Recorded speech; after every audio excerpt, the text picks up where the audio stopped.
सारी बाधाएं दूर होगी, इसलिए हमने हवन भी किया है, पूजा अर्चना की है।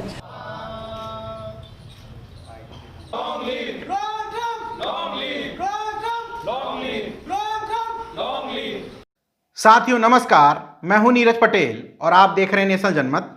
किसी देश के नागरिकों पर यह निर्भर करता है कि वो किस तरह का समाज बनाना चाहते हैं, और नागरिक मिल करके जिस तरह का समाज बनाते हैं, समाज से निकले अधिवक्ताओं की, पत्रकारों की, अधिकारियों की, नेताओं की फितरत भी उसी तरीके से काम करती है। तमाम सारे लोग नेशनल जनमत से अपेक्षा करते हैं कि आप चूंकि प्रदेश की राजधानी में रहते हैं तो आपके कितने नेताओं और अधिकारियों से संबंध हैं, कितने लोगों की ट्रांसफर पोस्टिंग और ठेके पट्टे में मदद कर सकते हैं। जब आप एक विचारधारा और मुद्दों की लड़ाई लड़ने वाले पत्रकार से इस तरह की उम्मीद रखते हैं तो अर्णव गोस्वामी करोड़ों रुपए लगा करके अगर कोई चैनल खोलता है बीजेपी के एक सांसद के सहयोग से, तो वो सत्ता की दलाली और चाटुकारिता में अगर समय व्यतीत कर रहा है तो क्या गलत कर रहा है। आप लोग सामान्यतः पत्रकारों से यही उम्मीद करते हैं कि अगर वो स्थानीय स्तर पर है तो स्थानीय नेताओं से कितने संबंध उसके मधुर हैं, और अगर वो प्रदेश स्तर पर है या राष्ट्रीय स्तर पर है तो पार्टी के आकाओं से वो कितने काम करवाने में सक्षम है। ये जो काम करवाने वाली टेंडेंसी है, यही पत्रकारों को पत्रकार बनाए नहीं रखती है। कम से कम उत्तर भारतीय चैनलों में ज्यादातर चैनल उत्तर भारतीय प्रदेशों की खबर ही दिखाते हैं। वो भले ही अपने आप को राष्ट्रीय चैनल कहें, लेकिन पूरे देश भर के विभिन्न प्रदेशों की खबर कवर नहीं करते हैं। यानी कि विभिन्न समाजों की फितरत पर निर्भर करता है कि आप रवीश कुमार, शंभू कुमार, अशोक दास, नीरज पटेल, पुण्य प्रसून वाजपेयी, नवीन कुमार, अभिसार शर्मा जैसे पत्रकार डिजर्व करते हैं, या अर्णव गोस्वामी, दीपक चौरसिया, रजत शर्मा, अमीश देवगन, अंजना ओम कश्यप जैसे पत्रकार। जिस तरह के समाज का निर्माण आप करेंगे, जिस तरह की उम्मीद पत्रकारों से करेंगे, उसी तरह के पत्रकार, अधिवक्ता और बुद्धिजीवी आप लोग अपने समाज में तैयार करेंगे। आज ये सब बातचीत करने का एक खास मकसद है, क्योंकि भक्तों के डोनाल्ड ट्रंप हवन और यज्ञ करने के बाद भी अमेरिका में बुरी तरीके से पराजय की ओर अग्रसर हैं, या दूसरी भाषा में कहें तो पराजित हो चुके हैं। अब वो ड्रामेबाजी में लग गए हैं। भारतीय पत्रकार और अमेरिकी पत्रकारिता में अंतर समझिए। विश्व की एक महाशक्ति अमेरिका ऐसे ही नहीं है। डोनाल्ड ट्रंप जब हार की ओर अग्रसर थे तो 17 मिनट का एक टेलीविजन पर संबोधन लेकर के आए, जो तमाम सारे टीवी चैनलों पर लाइव प्रसारित हो रहा था। उस लाइव प्रसारण के दौरान ट्रंप ने आरोप लगाया कि वैसे तो मैं नहीं हारता, लेकिन मेरे साथ डेमोक्रेटिक पार्टी के उम्मीदवार ने वोटों की धांधली करी और वोटों की चोरी की गई है। इतना कहते ही MSNBC चैनल के एंकर ब्रायन विलियम्स ने उनके संबोधन को बीच में रोक दिया और कहा कि न सिर्फ हम ये संबोधन बीच में रोक रहे हैं, बल्कि उसको करेक्ट भी कर रहे हैं। राष्ट्रपति महोदय देशवासियों से झूठ बोल रहे हैं, इसलिए हम ये संबोधन नहीं दिखा सकते। उनके अलावा NBC, ABC चैनल ने भी लाइव कवरेज को बीच में रोक दिया। CNN जैसे चैनल ने संबोधन भले ही पूरा दिखाया हो, लेकिन CNN के रिपोर्टर जैक टेपर ने व्हाइट हाउस से रिपोर्टिंग करते हुए कहा, यह अमेरिका के लिए बुरी खबर है कि उनके राष्ट्रपति लोगों के बीच में चुनाव चोरी करने का झूठा आरोप लगा रहे हैं और देशवासियों को इसे मजबूरन सुनना पड़ रहा है। Legal votes, I easily win. If you count the illegal votes, they can try to steal the election from us. If you count the votes that came in late, we're looking at them very strongly, but a lot of votes came in late. I've already decisively won many critical states, including massive victories in Florida, Iowa, Indiana, Ohio. Okay, here we are again in the unusual position of not only interrupting the President of the United States, but correcting the President of the United States. And Ari Melber, don't go far, given that you are our chief legal correspondent.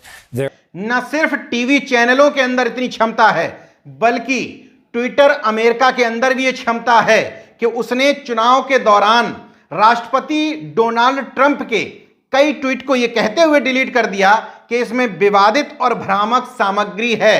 Twitter India में बैठे हुए भारत के पदाधिकारियों के अंदर इतनी हिम्मत है कि वो सत्ता में बैठे हुए लोगों के भ्रामक ट्वीट या भ्रामक तस्वीरें डिलीट कर दें?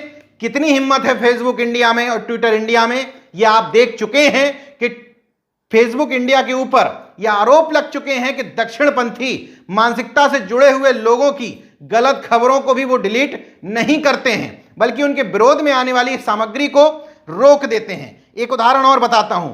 30 जून को डोनाल्ड ट्रंप ने एक फोटो शेयर की ट्विटर पर ही, जिसके खिलाफ न्यूयॉर्क टाइम्स के फोटो जर्नलिस्ट ने शिकायत कर दी ट्विटर कंपनी से। इसके बाद उनके फोटो को न सिर्फ हटवाया गया, बल्कि उनसे कहा गया कि आप अपना ट्वीट डिलीट कर लीजिए, नहीं तो हम आपका ट्वीट हटा लेंगे। इस तरह के न्यायिक चरित्र से निष्पक्षता की उम्मीद की जा सकती है। भारत में हाल क्या है? यहां स्थानीय स्तर पर जो स्ट्रिंगर हैं उनसे उम्मीद की जा सकती है कि आप थानों की दलाली करिए, आप नेताओं के इर्द गिर्द घूमिए। उनसे ऊपर लेवल पर, उनसे ऊपर की दलाली की उम्मीद की जा सकती है, और उनसे बड़े लेवल पर यानी कि संपादक स्तर पर उम्मीद की जाती है कि पार्टी के शीर्ष नेतृत्व के साथ आप डाइनिंग टेबल पर बैठे हो और बड़े बड़े ठेके पट्टों की डीलिंग शेयर कर रहे हो। अब आपके मन में एक बात यह हो सकती है कि चूंकि राष्ट्रपति चुनाव जो बाइडेन जीतते हुए दिख रहे थे और डोनाल्ड ट्रंप हारते हुए दिख रहे थे, इसलिए उनके साथ टीवी चैनलों ने ऐसा बर्ताव किया। ऐसा बिल्कुल नहीं है। एक उदाहरण बता देता हूं। 7 नवंबर 2018 को CNN के एक पत्रकार जिम अकोस्टा व्हाइट हाउस में राष्ट्रपति डोनाल्ड ट्रंप की एक प्रेस ब्रीफिंग की कवरेज के लिए गए हुए थे। राष्ट्रपति डोनाल्ड ट्रंप प्रेस को कुछ ब्रीफ कर रहे थे। उसी बीच में जिम अकोस्टा ने उठ करके उनसे सवाल पूछने की कोशिश की। उनको व्हाइट हाउस में सुरक्षा कर्मियों ने बैठने का इशारा किया। एक बार तो वो बैठ गए, लेकिन दूसरी तीसरी बार उत्तर न मिलने पर फिर से खड़े हुए और उन्होंने राष्ट्रपति डोनाल्ड ट्रंप से कहा कि आपको उत्तर देना पड़ेगा। यह सब होने के बाद व्हाइट हाउस के अधिकारियों ने उन पर बैन लगा दिया और कहा गया कि CNN की तरफ से व्हाइट हाउस में कवरेज के लिए ये नहीं आएंगे। CNN चैनल की हैसियत देखिए। सामान्य तौर पर अगर भारत में इस तरह की घटना होती तो वो अपने पत्रकारों से पल्ला झाड़ लेते, जिस तरीके से पुण्य प्रसून वाजपेयी अभिसार शर्मा से पल्ला झाड़ लिया था ABP न्यूज ने। लेकिन उनसे पल्ला नहीं झाड़ा जिम अकोस्टा से, बल्कि CNN चैनल उनके साथ खड़ा हुआ और व्हाइट हाउस प्रशासन के खिलाफ कोर्ट चला गया। अब स्थानीय प्रशासन की भी हैसियत देखिए, जो शायद हाई कोर्ट और सुप्रीम कोर्ट की भी हिम्मत यहां ना पड़ पाए। स्थानीय अदालत ने व्हाइट हाउस के खिलाफ निर्णय देते हुए कहा कि हम उसके आदेश को तत्काल प्रभाव से रोकते हैं और एक पत्रकार होने के नाते जिम अकोस्टा पर इस तरह का प्रतिबंध नहीं लगाया जा सकता। मतलब कि आपके ऊपर निर्भर करता है समाजों पर, समाज में रहने वाले लोगों पर, कि आप अपने यहां किस तरह का पत्रकार डिजर्व करते हैं। अगर आप अर्णव गोस्वामी जैसा पत्रकार डिजर्व करते हैं तो वो आपको थोक में मिल ही रहे हैं। बहुतायत में गोदी मीडिया के पत्रकार शाम को 8 बजे कोई भी खबरिया चैनल खोल करके देख लीजिए, उसमें लड़ते भिड़ते, सांप्रदायिकता फैलाते, देश को बांटने की कोशिश करते, हिंदू मुस्लिम भारत पाकिस्तान की डिबेट करते हुए आपको तमाम गोदी पत्रकार दिख जाएंगे। इसलिए नेशनल जनमत ये अपील करता है कि समाज के लोगों की भी जिम्मेदारी है कि तमाम सारे वो चैनल, वो पत्रकार जिनको आप पसंद करते हैं, उनको कुछ कुछ आर्थिक रूप से सहयोग करना शुरू करें। किसी को भी करें, कोई तो होगा जो आपको पसंद आता होगा, कोई तो होगा जो लगता हो आपको कि मुद्दों की बात करता होगा। इसलिए जरूरी है, क्योंकि मेरे अलावा तमाम सारे पत्रकारों को समय समय पर शासन प्रशासन द्वारा नोटिस देकर के परेशान करने की कोशिश भी की जाती है।